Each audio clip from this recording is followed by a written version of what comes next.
Friends welcome back to my channel Kirtika's kitchen diary.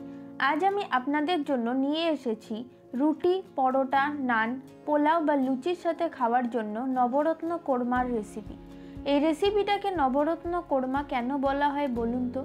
কারণ এই রেসিপিটা তৈরি হয় 9 রকম আলাদা আলাদা উপকরণ দিয়ে, যার ফলে এটা খেতে আরও বেশি সুস্বাদু হয়।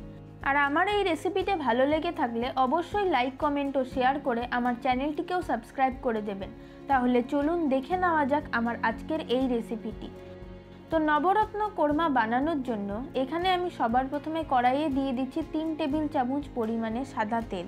তেল ভালো মতো গরম হয়ে যাওয়ার পর এর মধ্যে দিয়ে দিচ্ছি ছোট ছোট টুকরো করে কেটে নেওয়া ফুলকপি। ফুলকপিগুলো ছোট টুকরো করে কেটে নেওয়ার পর গরম জলে একটু ভিজিয়ে রেখেছিলাম, যাতে পোকা বা ময়লা থাকলে সেটা বেরিয়ে যায়। গ্যাসের ফ্লেমটাকে মিডিয়ামে রেখে মিনিট 3 সময় ধরে ফুলকপিগুলোকে একটু ভেজে নিতে হবে। তারপর দিয়ে দেব একটা ছোট সাইজের ছোট ছোট চৌকো টুকরো করে কেটে নেওয়া আলু।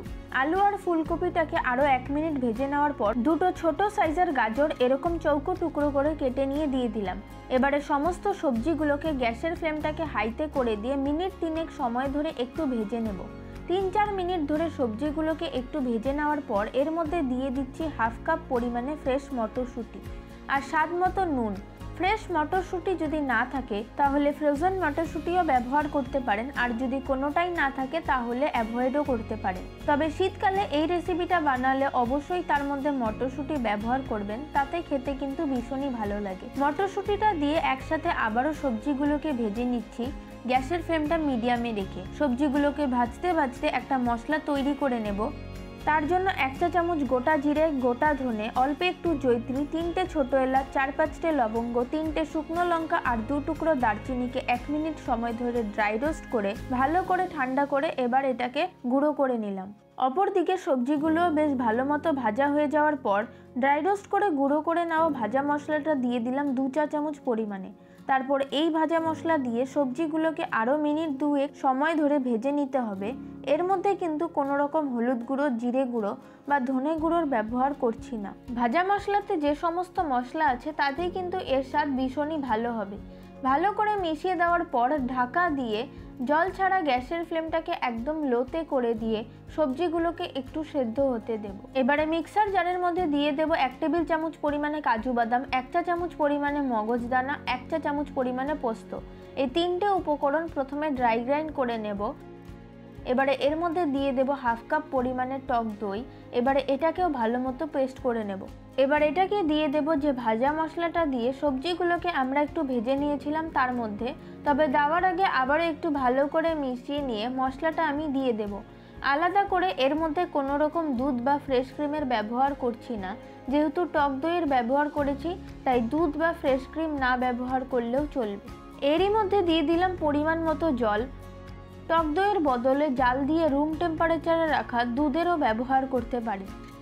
এবারে ভালো করে মিশিয়ে নিয়ে ঢাকা দিয়ে লো ফ্লেমে সবজিগুলোকে একটু সেদ্ধ হতে দেব।